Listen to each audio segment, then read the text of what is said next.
hip drop. If a receiver is running forward and he's released on a route, the hips stay the same. As a receiver is going to make his break, whether it's an out, whether it's a curl, whether it's a comeback, whether it's a dig, as he's sprinting, the hips have to drop. So the next thing after the fade ball is teaching a young man that when the hips drop, the key to playing this coverage, the key to being able to be talented enough to be a great cornerback or to be a great DB to play bump and run is to understand that when the hips drop, how quick can you stop? So we talked about the shuffle drill, planting off the outside foot. Okay? We talked about the mirror release, motor, mirror, release. You're running with him. You got the fade stop. What's going to happen when the receiver drops the hips down, and is he going to turn inside or out? So what this drill does is I teach hip drop. I teach hip drop, and you can see right here, and I teach stutters.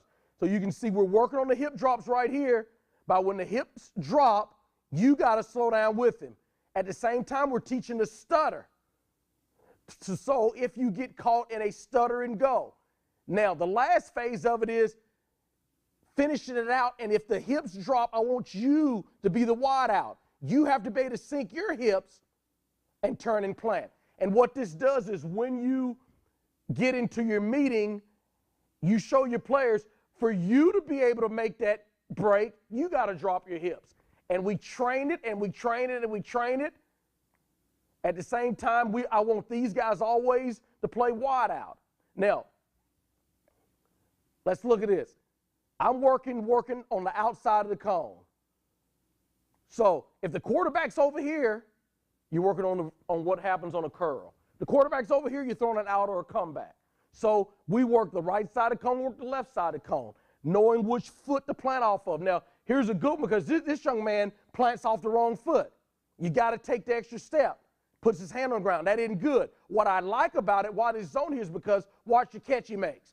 Now, these are defensive backs, and you don't see many balls dropped. Your wideouts, your DBs have to be in position to where they understand that they got to be able to catch the ball better than a wide receiver. Here we go again. We're on the other side of the cone. Sometimes I'll change it up to where I'll just let them start, and I'm just working on them running a route, a dig route or a comeback route or an out route, depends on what side, but I work on them, and if you see it, the hips do what? The hips drop. So what this does is it'll show our guys, it'll show our players that when the hips drop, we got to be able to drop. We got to be able to stop. Everything's worked on the line. Again, working the stutter with it.